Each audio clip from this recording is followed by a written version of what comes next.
iriya love tete bogerezamo abantu. Ngiye naragiye muri kazi bambwira ko igura nshaka kubona mu 80-70 yakoze.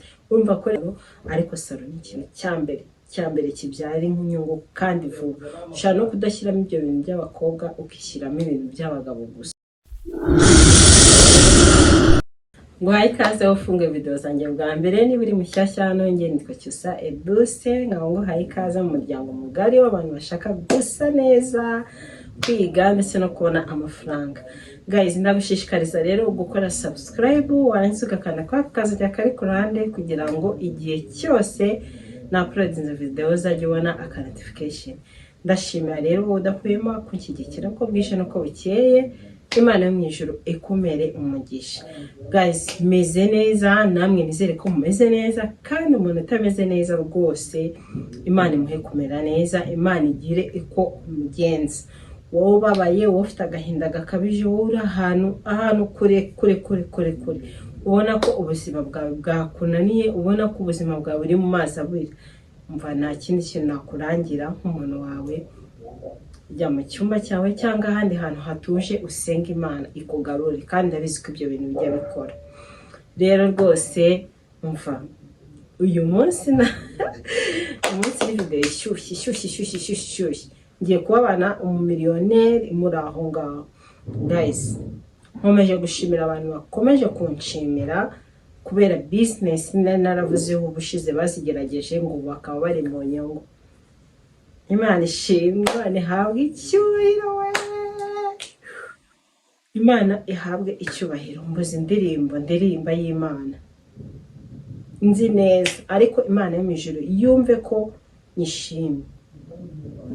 Kubona umuntu ava hari akihandagaza akavuga ati Cyusa wandanye business narayikoze none ndi kubona bicamo, Imana yo mu ijuru kumpera umugisha. Nicyo kintu rero kingaruye hano.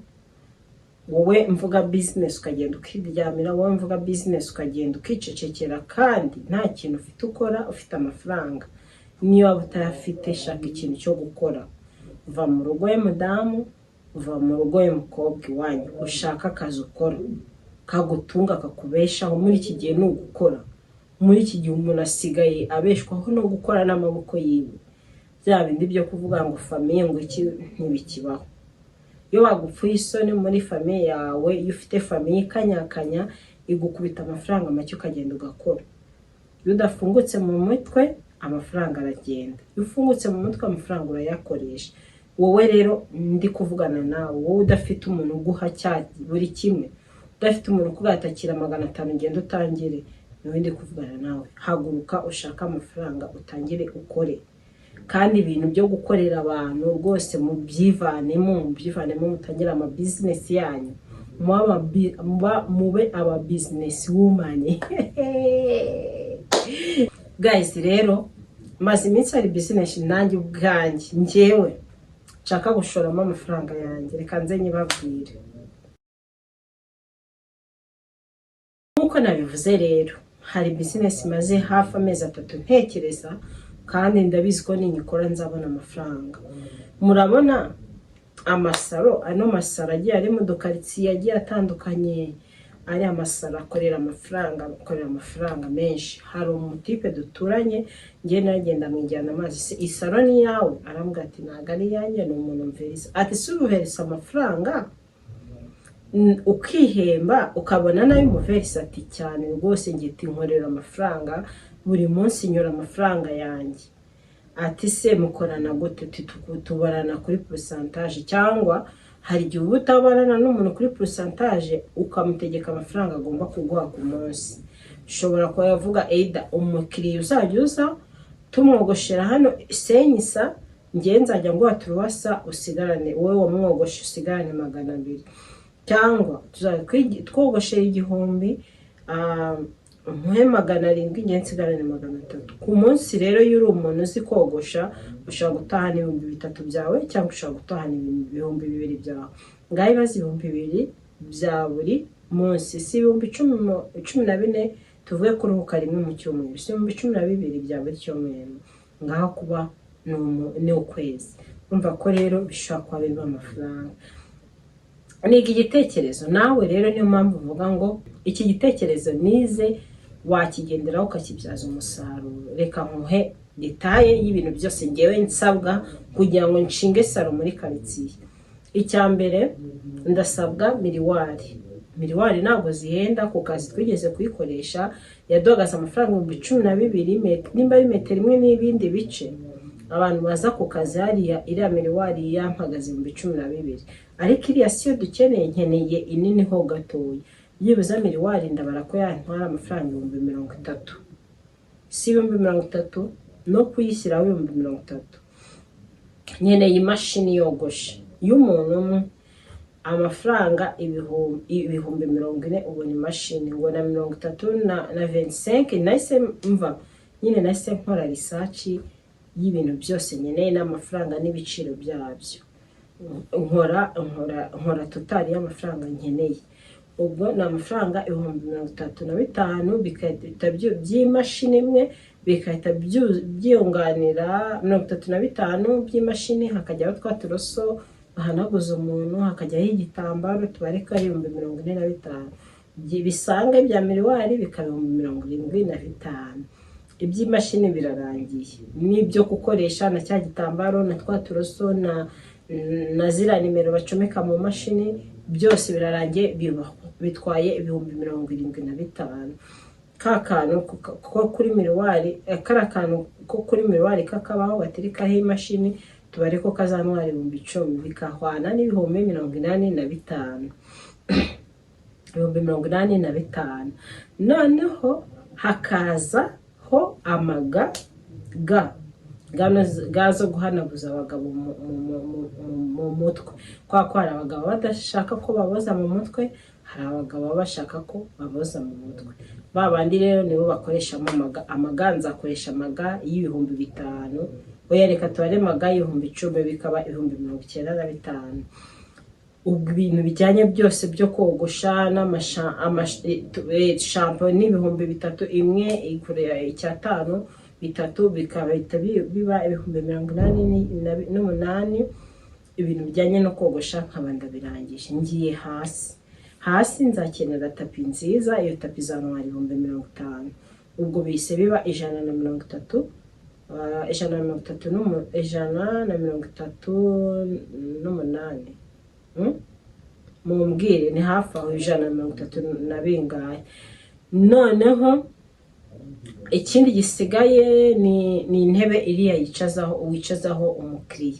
Iriya ntebe naragiye kwibaza muri kazi za zindi ziba zarakozeho, barambwira ngo byibuza bayimera 30,000 ngo nayibona, ya ntebe bicazaho umukiriya bari kumwogosha.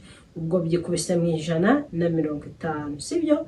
Murumva ayo mafaranga 150. Noneho mpise nkubitaho intebe nayibonye, ntondeze ibintu byo kogosha. Ubwo ngenda birangije. Nimumbwire nimba hari ibindi bintu bakena bari kogosha. Za kore nazo ziri muri ibyo ngibyo 150. Sasa rero ndavuga ngo kugira ngo mbone abakiriya benshi, reka nzagure lavtete yindi abogerezamo abadamu. Baramwengiye makeya hara muri kazi nayigura amafaranga 80,000 yakoze. 80,000 ubwo ngiye ku bintu by'abadamu nzakubitaho seshi 12,000 bibe 92. Byikubita 92 hazeho amashapo yo nzajya nkoresha yandi y'abagabo. Noneho mu badamu kinene gikiseshe ibisokozo amavuta yo gusiga mu mutwe, reka mbigenera 10,000, bikaba bibaye 102. Ikindi kintu mu madamu bakeneye amasume n'ibiki migenere 10,000, 112, sibyo? 112 mu badamu. Noneho byisanga kuri bya bindi 150 bikahita biba 268 gutyo, cyangwa tware 270. Sayo sinshoye. Noneho mu badamu ndabati n'ubundi nzazana umuntu ukora ibintu by'inzara dupatane, ajye nimba akoreye umuntu tugabana amafaranga dukorane kuri pourcentage, kuko udakoranye n'umuntu kuri pourcentage cyangwa ambwire aho azajya amverisa ku munsi. Nuko nguko muri salo babigenza. Noneho nzakoresha ka kantu bashiraho inzara, nzagura amaverine, nzagira utereka tubare ko bizantwara 80,000. Nako kantu ko gukore kakane nyine kakameza n'imiki na biriya by'amajeri, tura tumashini tw'amajeri tubare ko tuzantwara 80,000.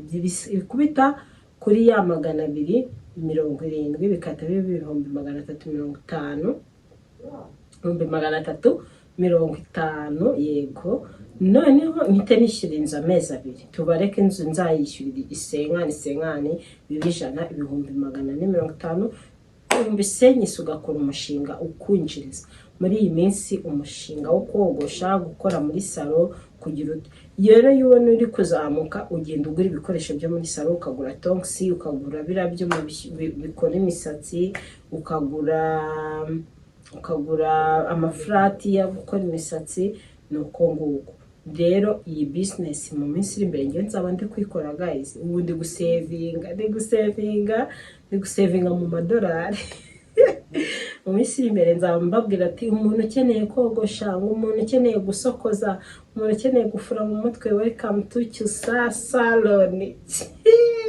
Welcome to Cyusa Edouce Salon. Umva kandi abizi ko muzanteza imbere. Nimba ufite mu mutwe hafungutse, nimba ushaka gukora koko, abantu bari kumbaza ngo business twakora itaryanye amafaranga menshi cyane ni iyi business y'ibihumbi 500. Rero umva ko wakora business, kandi business y'ibihumbi 500 yakunguka cyane. Murabizi ko salo ari ikintu cyambere cyunguka. Salo ni ikintu cyambere cyunguka. Ushaka gutangiza salo yawe ku 500 kandi ukarushaho kunguka. Nyuma y'ukwezi, nyuma y'amezi 3 utangiye kujya mu nyungu ya salo yawe. Guys, mu minsi iri imbere ngiye niyo business ndabandi gukora, nifatanya niyo gukora, gucuruza imyenda. Ngomba gukora cyane kugira ngo saving amafaranga, nyarya ntuje. Rero nisereka abantu basabaga business bakora, nizere ko iyo business